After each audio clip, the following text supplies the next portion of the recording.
सबको नमस्कार साथियों। बहुत समय बाद आपसे बात करने के लिए नया वीडियो। देखिए, कोरोना काल में बहुत लोगों को भी समस्याएं आ रही है। सबसे बड़ी समस्या सांस लेने की या ऑक्सीजन लेवल की है, क्योंकि ऑक्सीजन लेवल बढ़ नहीं रहा लोगों का। मैंने कई रोगियों को देखा, कई रोगियों से मिला। उनके 2-2, 4-4, 5-5 दिन से ऑक्सीजन के बराबर मात्रा में उनको ऑक्सीजन चल रही है, लेकिन लेवल नहीं बढ़ रहा है। जैसे ही हटाते हैं लेवल वहीं आ जाता है, कम हो जाता है, डाउन हो जाता है और सांस लेने में तकलीफ होती है।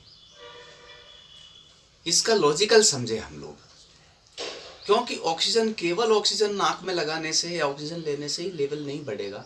लेवल बढ़ने के लिए एक बेस भी चाहिए। जैसे आपका मोबाइल है, टावर भी है, लेकिन 4G 2G जो पकड़ता है, जो चलता है, वो मोबाइल में भी बेस होना चाहिए।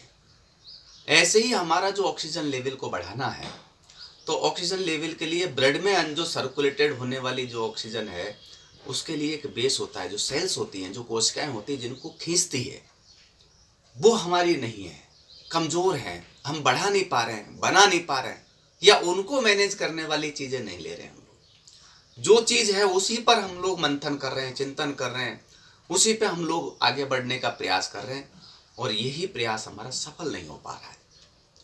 इसलिए ऑक्सीजन को बढ़ाएं कैसे, उसके लिए हमको चिंतन करना है। केवल कम हो रहा है, ऑक्सीजन ले रहे हैं, ये ट्रीटमेंट पूरा नहीं है, ये अधूरा ट्रीटमेंट है। पूरे ट्रीटमेंट के लिए ऑक्सीजन को लेवल को बढ़ाने के लिए ब्लड में सर्कुलेटेड जो सेल्स हैं, जो ब्लड में सेल्स हैं, उनको डेवलप करें, उनको अच्छा करें। तो उनको कैसे करेंगे अच्छा? तो सबसे पहले तो हम लोग डायफ्रामिक स्थिति को समझते हैं हमारे शरीर की। बहुत से लोगों को सांस लेने में तकलीफ होती है। तकलीफ इसलिए होती है कि नाभि के नीचे के भाग में अगर हवा वैक्यूम बन जाता है, यानी कि पेट में हवा का फुलाव हो जाता है, तो पेट अंदर नहीं जाकर के बाहर ही रहने लगता है, और श्वास की जो गति होती है वो धीरे धीरे आधी हो जाती है। इसको एग्जाम्पल से समझे। आपने कई टंकियां लगाई होगी मकानों के ऊपर। मकानों के ऊपर टंकी लगाने के बाद नीचे बढ़िया आपने सिस्टम लगा रखा है, पानी आ रहा है। बीच में एक बार पानी खत्म हो जाता है, दोबारा हम लोग पानी भर देते तो उस पार्ट में हवा भर जाती है। तो टंकी फुल होने के बाद भी नल में पानी नहीं आता जब तक हम वो छोटी सी ऑक्सीजन की मात्रा कहें, हवा की मात्रा कहें, नहीं निकलती। जैसे आपने मोटरों में भी देखा होगा, हवा ले लेती है मोटर, वही लाइट है, वही मोटर है, वही पानी है, लेकिन एक थोड़ी सी हवा, एक छोटी सी हवा बीच में आ जाती है, तो उस मोटर का भी पाइप खोल करके, नट बोल्ट खोल करके आधा गिलास पानी डालना पड़ता है। वो आधा गिलास पानी फिर मोटर को पुनर्जीवित देता है। उसी तरह से हमारे ऑक्सीजन का लेवल अगर कम हो रहा है, सांस लेने में तकलीफ हो रही, तो सबसे पहले नाभि के पॉइंट की ऑक्सीजन को बैलेंस करें, वैक्यूम को बैलेंस करें। उसको बैलेंस करने का छोटा सा तरीका है। सबसे बढ़िया अगर वैक्यूम को सही करने का तरीका है तो बर्फ का नाभि पर घुमाव कर दें। यानी कि आपके फ्रिज में बर्फ जमा दे, एक कटोरी में कटोरा लेकर के, और उस कटोरे को पूरे को एकदम से बाहर निकाल कर के इतना मोटा, यानी कि 4x4 का डाया होना चाहिए, यानी कि इतना बड़ा होगा तो ज़्यादा अच्छा है। तो उसको एक बार में पूरे पेट पर घुमा सकते, 2 मिनट से लेकर के 3 मिनट, बस इतना सा काम कर दें, आपका वैक्यूम खुल जाएगा, और खुलते ही आपको सांस आने लग जाएगी। मैंने बहुत से रोगियों को देखा, मरीजों को देखा जो वेंटिलेटर पर है, आईसीयू में है, बराबर श्वास का जो गति है उसमें तकलीफ हो रही है, डिस्टरबेंस हो रहा है, तो नाभि पर सबसे पहले बर्फ का टुकड़ा घुमा दें। घुमाने के बाद में एक सुगंधा तेल आता है। सुगंधा तेल क्या करता है? हमारे ऑक्सीजन के लेवल को बैलेंस करता है। ऑक्सीजन के लेवल को, वैक्यूम को बराबरता से, जैसे कोई चीज़ जाम हो जाती है तो जाम होने के बाद एक बार खोलने के बाद भी उसमें 0.1% भी अगर ऑयल डाल देते हैं तो वैक्यूम खुलता रहता है। तो वैक्यूम को सबसे पहले निकाल दें, ताकि आप ऑक्सीजन की मात्रा या श्वास की गति को आप बराबर ले सकें, श्वास ले करके और छोड़ सकें आप। तो सबसे पहला काम तो आपको, अगर ऑक्सीजन में या श्वास लेने में तकलीफ हो रही है, तो आप बार बार लंग्स का प्रयोग नहीं करें, एब्डोमन का प्रयोग करें। यानी नाभि के जो सेंट्रल है उसमें हवा भर गई है तो श्वास लेने में तकलीफ आएगी, आप श्वास नहीं ले पाएंगे। तो सबसे पहले नाभि पर आप बर्फ का टुकड़ा घुमाएं, उसके बाद सुगंधा तेल आता है, उसकी 4-5 बूंद आप नाभि में डाल करके क्लॉकवाइज घड़ी की दिशा में अच्छा तरह से 2-3 मिनट आप मालिश कर दें।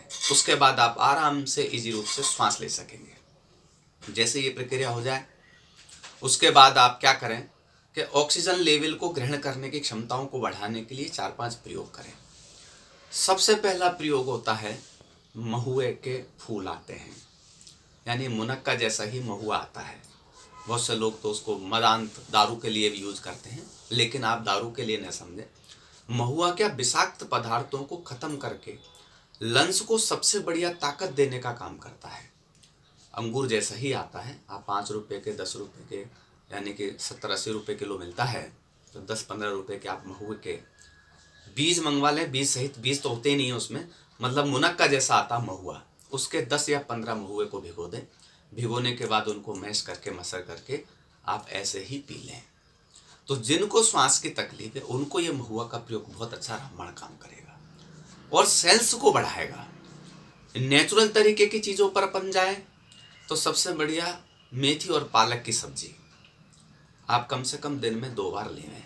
मेथी और पालक बराबर मिक्स कर लें, केवल उसको उबालना है।